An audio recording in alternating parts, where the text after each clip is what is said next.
Gandhi cover ते विराम ते कर्म ते फजल फरमा अल्लाह तू बाबे की मुसलमान गांधी कबर ते विराम ते कर्म ते फजल फरमा अल्लाह तू रही मोकरी में मेरा मोहरा तेरी जात की बरियाई दा सदका अल्लाह तेरी जात सवाब दा सदका पा तेरे कोलों तू आ कीती गई या रब्बल आलमीन या मेरे पाक परवरदिगार तू सही दे रोजी तेरे रिज़्क़ जान माल की बरकत अता फरमा अल्लाह तू सही दे रोजी तेरे रिज़्क़ जान माल की बरकत अता फरमा अल्लाह तू सही दे रोजी तेरे रिज़्क़ जान माल की बरकत अता फरमा अल्लाह तू इफ्तिखार दे रोजी तेरे रिज़्क़ जान माल की बरकत अता फरमा अल्लाह तू इफ्तिखार दे रोजी तेरे रिज़्क़ जान माल की बरकत अता फरमा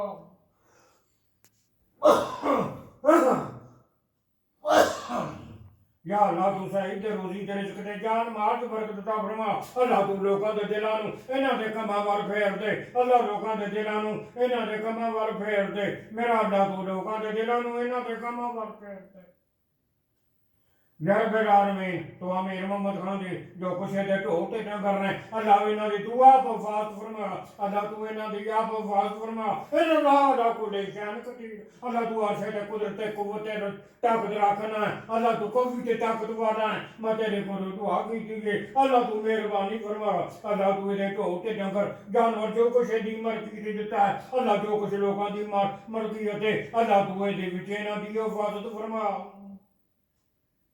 तू अपने गैब दे खजाना दे विचों इन्हां दी हिफाजत फरमा अल्लाह तू इहदे ते अपनी रहमत फरमा अल्लाह तू इहदे तो अपनी रहमत फरमा या अल्लाह तू अवैस अब्दुल्ला दी उम्र च बरकत अता फरमा अल्लाह तू अवैस अब्दुल्ला दी उम्र च बरकत अता फरमा अल्लाह तू अवैस अब्दुल्ला दी उम्र च बरकत अता फरमा अल्लाह तू इसनूं सेहत और तंदुरुस्ती अता फरमा अल्लाह तू इसनूं सेहत और तंदुरुस्ती अता फरमा अल्लाह तू इसनूं सेहत और तंदुरुस्ती अता फरमा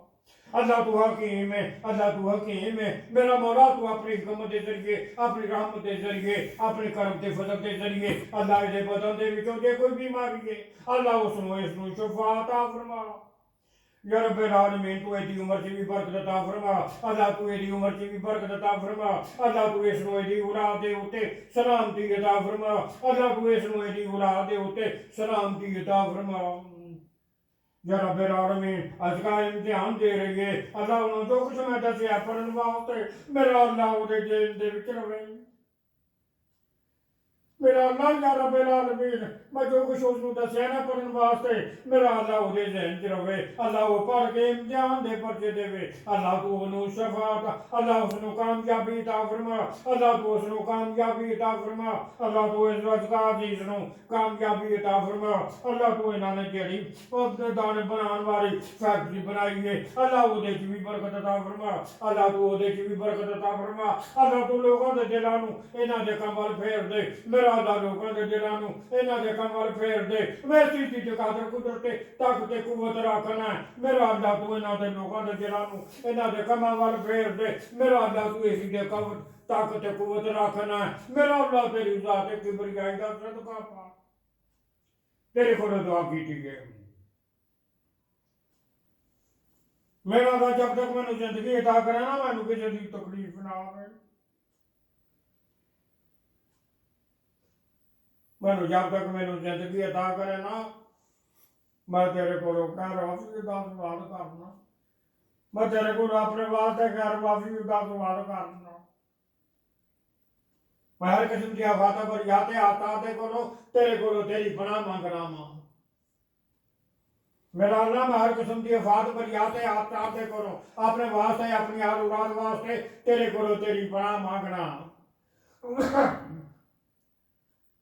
या रब्बल आलमीन हर किस्म की आफात पर याते हाथ साथ दे करो अपने वास्ते अपनी आल औलाद वास्ते तेरे को तेरी पनाह मांगना तू अर्शे पर दा मालिक है तेरे वास्ते कोई काम नामुमकिन नहीं सब कुछ तेरे वास्ते मुमकिन है मेरा अल्लाह तेरे वास्ते कोई कपड़ा मुमकिन नहीं सब कुछ तेरे वास्ते मुमकिन है मैं आज नातवान फकीर ने दुआ की थी कि तू मेरी दुआ नूं शर्फे कबूलियत अता फरमा या रब्बल आलमीन तू मेरी दुआ नूं शर्फे कबूलियत अता फरमा अल्लाह मेरी दुआ नूं शर्फे कबूलियत अता फरमा